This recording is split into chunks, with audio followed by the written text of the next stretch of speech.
वास्तु में best painting, चित्र, तस्वीर, फोटो, मूर्ति कौन सी मानी है? Irrespective of any religion, caste, creed, हर जगह आप देखो, सबसे पहले rising sun throughout the world, उगता हुआ सूरज शुभ माना गया है। हिंदू मुसलमान कोई भी ये नहीं कहेगा कि ये अशुभ है। ठीक है, उगता हुआ सूरज बहुत बढ़िया है, तो उगते हुए सूरज की तस्वीर, फोटो, या आप देखो कहीं भी आप जाओगे घूमने की जगह कोई भी है, तो बताएंगे, अंडमान जाओगे वो कहेंगे जी ये जो जगह है ना, ये सनराइज पॉइंट है।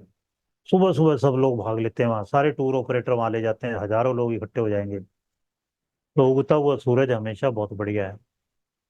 फिर पुष्प, फ्लावर, कोई भी हो चाहे गुलाब का हो, कमल का हो। कमल का फूल हमारे यहाँ बहुत ही शुभ माना गया है। गुलाब का ओरिजिन इंडियन नहीं है, उससे ज्यादा मधुमालती, उससे भी ज्यादा आप देखो और कई हमारे यहाँ पुष्प शुभ माने हैं। सबसे ज्यादा शुभ माना है कमल, पारिजात बहुत बढ़िया माना गया है। ठीक है। फिर तो पुष्प, किसी भी पुष्प की फोटो बहुत बढ़िया है। अब देखो, वैली ऑफ फ्लावर्स, उसको देखने के लिए लोग, इतने लोग, हजारों लोग जा रहे हैं, इतनी दूर है। वहां कोई जरूरी नहीं है ये कमल नहीं उगा हुआ, वहां कोई ना गुलाब उगा हुआ है, फिर भी लोग जा रहे हैं, हर तरह के फूल हैं दूसरे। फिर बच्चा, अब मजेदार चीज है, बच्चा मनुष्य का नहीं, केवल किसी भी जानवर का, पक्षी का बच्चा, उसकी फोटो, तस्वीर बढ़िया मानी गई है, शुभ मानी गई है। बच्चा चाहे आप देखो शेर का भी हो, वो भी बहुत प्यारा लगता है, बहुत क्यूट लगता है। इस तरह टेडी बियर देखा जाए तो रीछ का बच्चा है वो, लेकिन छोटा सा है, बड़ा अच्छा लगता है। वैसे रीछ इतना भयानक है, सिट्टी पिट्टी गुम हो जाए आदमी की रीछ सामने पड़ जाए तो। लेकिन शिशु हरेक का, मतलब आपने अगर रीछ की घर में तस्वीर, फोटो, मूर्ति लगानी है, नहीं लगानी, अशुभ है, लेकिन टेडी बियर रख सकते हो, या रीछ के बच्चों की तस्वीर हो सकती है। ठीक है। फिर और क्या है? Healthy and beautiful human being, स्वस्थ और सुंदर मानव। हम कहते हैं ना mister world, Mrs world, miss universe, तो वो सब क्योंकि सुंदर सुंदर हैं, तो उनकी तस्वीर, फोटो, मूर्ति लगा सकते हो, सुंदर हो। तो सबसे सुंदर कौन माने गए? भगवान हमारे यहाँ, संत हैं, ऋषि हैं, उनकी लगाओ, जिनके प्रति आपकी श्रद्धा हो। ठीक है। वास्तु फ्रेंडली कंस्ट्रक्शन, पांचवा नंबर, जिस तरह आप मान लो लोटस टेम्पल है, ठीक है ना, तो वास्तु फ्रेंडली कंस्ट्रक्शन है, सुंदर लगता है एकदम। तो आप देखो, चार पांच, इनसे रिलेटेड कुछ भी हो, तस्वीरें, फोटो, मूर्तियां, ये सब बढ़िया हैं। पुष्प कोई भी हो सकता है, शिशु किसी का भी हो सकता है, ये सब प्राकृतिक हैं। केवल अप्राकृतिक क्या है? Vastu friendly construction.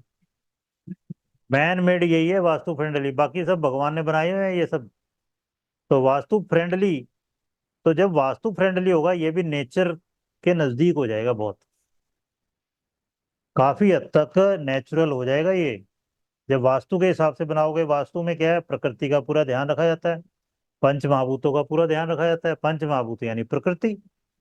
सबसे शुभ कमल को क्यों मानते हैं? कमल पुष्प हमारे यहाँ देखो, हर एक देवी देवता के हाथों में कमल, चरण कमल, आंखें कमल जैसी, हाथ कमल जैसे, उंगलियां कमल की पंखुड़ियां जैसी, इस तरह से कहा गया ना जगह जगह। तो क्या खास बात है भाई, कमल में क्या है?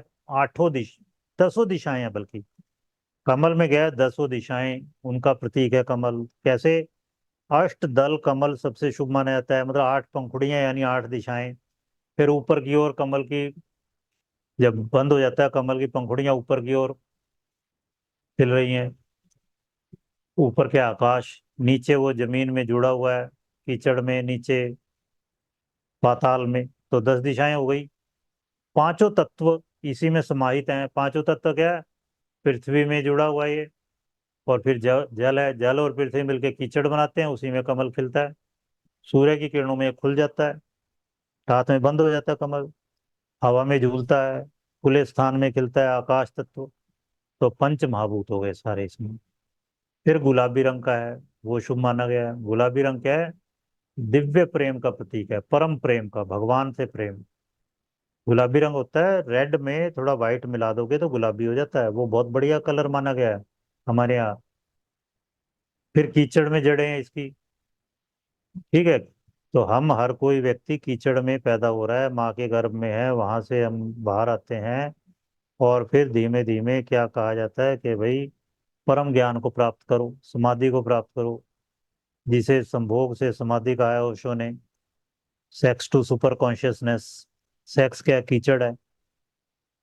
और फिर धीमे धीमे हम ऊपर उठते हैं। ठीक है, तो और कमल किसका प्रतीक है? अनासक्ति का, नॉन अटैचमेंट का, निर्लिप्तता का। ठीक है, तो कमल जबकि जल में ही रहता है लेकिन जल उसको टच नहीं कर पाता। तो इसी तरह से हमें इस संसार में रहना चाहिए कि इस संसार से ही अपना पोषण लें लेकिन उसमें अटैच ना हो। ठीक है, तो इस तरह से कमल बहुत ज्यादा महान पुष्प माना गया, भारतीय परंपरा में सबसे ज्यादा शुभ इसी कारण से माना गया।